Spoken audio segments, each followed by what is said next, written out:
and all the best to him. Yeah, I mean, it's one, like, I often think about these premature retirements, and look, we're kind of lucky it wasn't that premature with Aguero, right? Like, it didn't come when he was 25, for example. It came like towards the twilight of his career.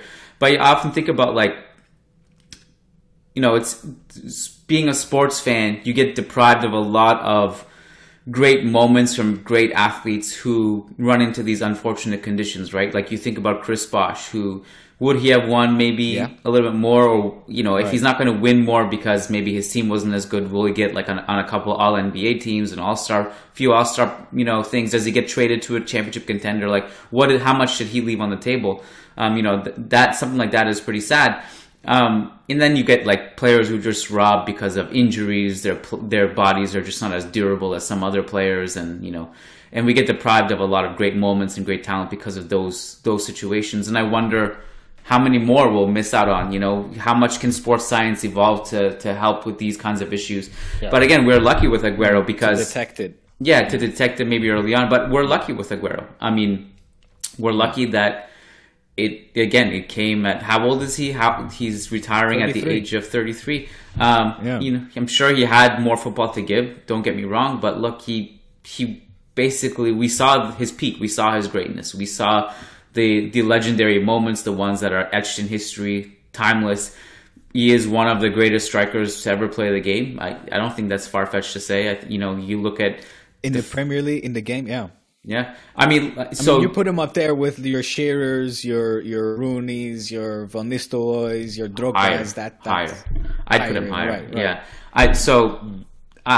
You know me, I love to compare, but and one of our beloved patrons, Brandon, suggested on Twitter, like, hey, if these debates are getting too taxing and there's too much maybe vitriol outside of in the post game and the post podcast comments, why not make a rule that we don't do any more debates? But I was like, I really enjoyed it, to be honest with you.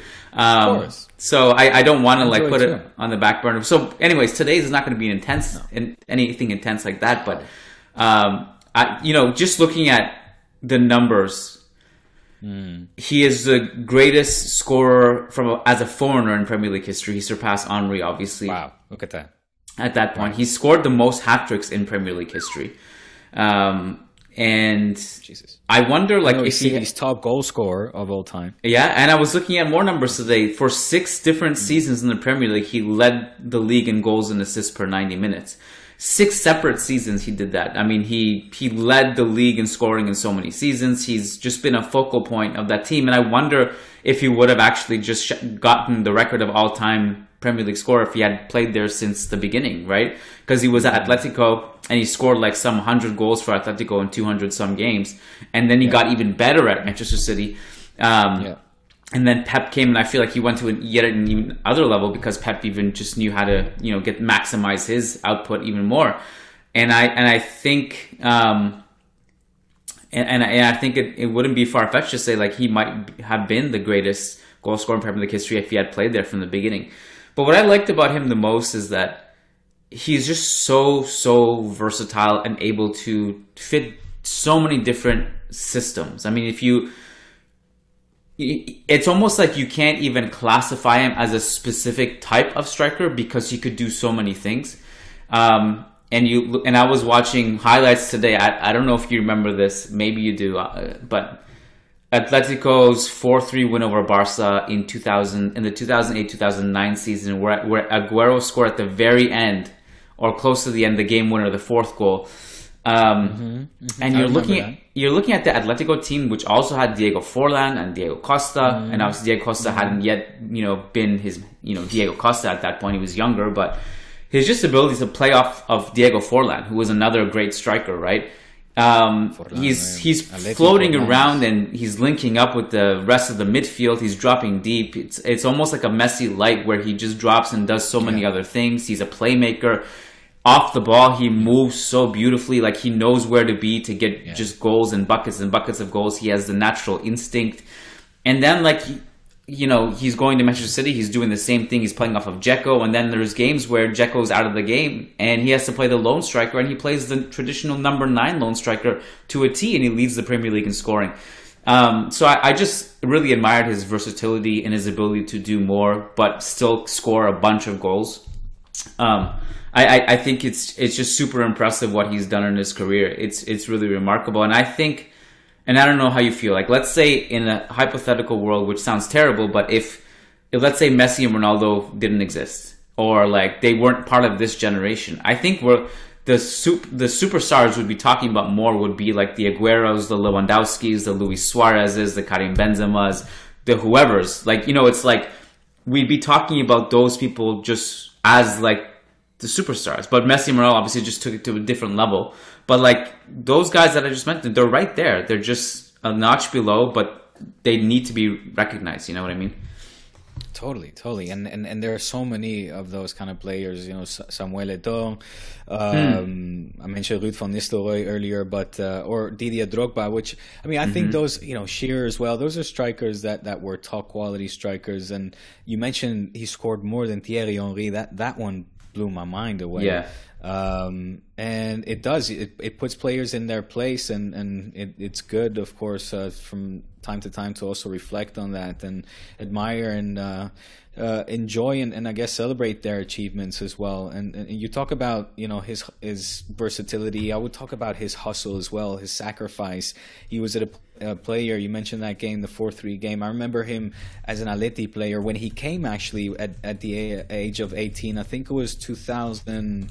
I forget if it was 2004, 2006, for a pretty hefty sum of money, 25 million or so, and which seemed outrageous at the time. Here's Atletico paying this 18-year-old kid from Independiente where he had only just played a season in the first team. A lot of money at the time, and immediately he was like that player where you were like, I wish we had a player like that on our team.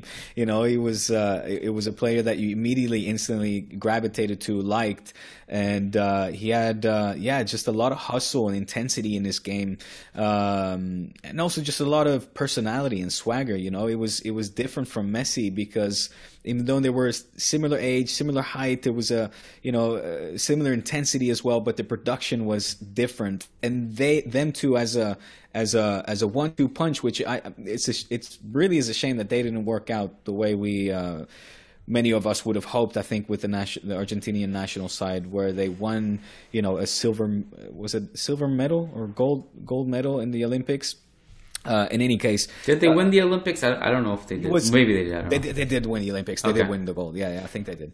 But it was very different from Messi in that he was like an extroverted, more handsome, let's say, sort of likable kid, like Billy the Kid, that you want to be friends with or something. Whereas Messi was the complete alter opposite, right? It was like the alter ego was more shy. He would shy away, more sitting quietly in the corner of the locker room on the bench, at the end of the bench. I'm saying particularly as a young kid, of course.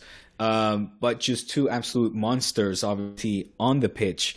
And I'm not comparing. I'm more comparing, I guess, the time, and the personalities, and the timing when these two players exploded onto the scene, and their careers have been obviously illustrious. And in the case of Aguero, Joan Laporta mentioned it yesterday that we would have already liked to sign him at the time for Barca when he was an Atleti player. Same was, of course, for Real Madrid. In fact, Real Madrid was a lot closer at the time to sign him, and I was very happy when he left to City and very concerned that he was going to end up playing for Los Blancos, because there was a moment there where it was very, very close, or it seemed like it anyway. And at City, you mentioned him on playing under Pep and his time there. I mean, I cannot imagine. And I was looking at the goals, over these past few days over and over again. And that goal, obviously, that famous goal that he scored to win Manchester City's first ever Premier League title in extra time, in injury time, while Manchester United in the other stadium have already finished their match, basically have their arms already raised in the air and are hugging each other and sort of looking at the scoreboard, seeing what's going on in the City game, where, I think it's off of Balotelli sort of, a give and go, like a give and go pass where you talk about his good movement off the ball, where he runs, behind over of two defenders to steal the ball or get the ball back from Balotelli, and then score that fucking just a cracker of a goal with the City fans going crazy. Everybody's going crazy. It's over. You've won the Premier League title on the last match day of the season in literally the last second, while your City rivals are already pretty much celebrating them having won the domestic cup or title. Is talk about legend. Like, that's instant, instant legacy. It's your legacy cemented within a club forever, enough to have a statue built outside of the stadium. I'm expecting that. I mean, there will be a Kun Agüero statue outside of what is it called? Etihad Stadium, is it now? If anyone should get one outside that stadium, it should probably be him. I mean, that's his moment, right? It's good. Like, I always love when players have a moment and they can just retire with a moment. Not every great player gets that. Some players get multiple moments like that, but like, that's his moment, right. And that's the one that you just kind of hang in the Louvre and say, like, this is God. You just want to freeze frame it forever. That's what you dream of as a kid. Yeah, that's the move you do as a kid over and over and over in the playground.